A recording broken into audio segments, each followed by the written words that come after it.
ఈమెంటి తీగ చూపిస్తుంది కాయలు చూపించట్లేదు అనుకుంటున్నారా? హాయ్ అండి అందరికీ. ఈ రోజు వచ్చేసి నేను కాకరకాయల చెట్టు దగ్గరికి వచ్చా చూడండి. ఇవి మన రేగలలో వర్షాలు పడంగానే దొరికే కాకరకాయలు అండి. ఇవి చాలా మంచిది హెల్త్కి. ఫస్ట్ ఆఫ్ ఆల్ అయితే మన క్యాన్సర్ మన దగ్గరికి రాకుండా చూసుకోవాలంటే ఏడాదికి ఒక్కసారి కాకరకాయలు తినాలి. ఇవి మన తెలంగాణ, ఆంధ్రప్రదేశ్, కర్ణాటక, తమిళనాడు ఎక్కడైనా కూడా ఇవి చాలా దొరుకుతాయి. మనకు బొందు కాకరకాయలు ఎంత ప్రయోజనం, ఇవి కూడా చాలా మంచిదండి. ఇది షుగర్ ఉన్న వాళ్ళకు కూడా చాలా బాగా పనిచేస్తుందండి. ఇది కషాయం చేసుకొని కూడా మనం తాగొచ్చు. కషాయం చేదుగా ఉంటుంది. ఇప్పుడు కాకరకాయ కషాయాలు కూడా తాగుతారు. కాకరకాయ కషాయం ఎట్లా చేదు ఉంటుంది, ఇది కూడా చేదు ఉంటుంది. చాలా మంది దీన్ని కాకరకాయలు అనకుండా చిట్టి కాకరకాయలు కూడా అంటారు. ఇది జూన్ జూలైలో మనకు ఫస్ట్ స్టార్టింగ్ చినుకులు పడంగానే ఇగురు వచ్చి జూన్ జూలైలో కాయలు కాస్తుంది. ఇది పులుసు పెట్టుకోవచ్చు, ఫ్రై చేసుకోవచ్చు, టమాటాలు వేసుకొని కూర చేసుకోవచ్చు.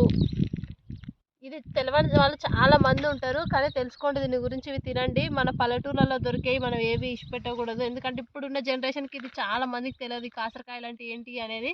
చూడండి తీగ ఎంత బాగా వచ్చినాయో కాయలు. మేమైతే థర్డ్ టైం తినడం అయితే. ఇలాంటి మరిన్ని పల్లెటూరు వీడియోస్ కోసం మా ఛానల్ని సబ్స్క్రైబ్ చేసుకోండి.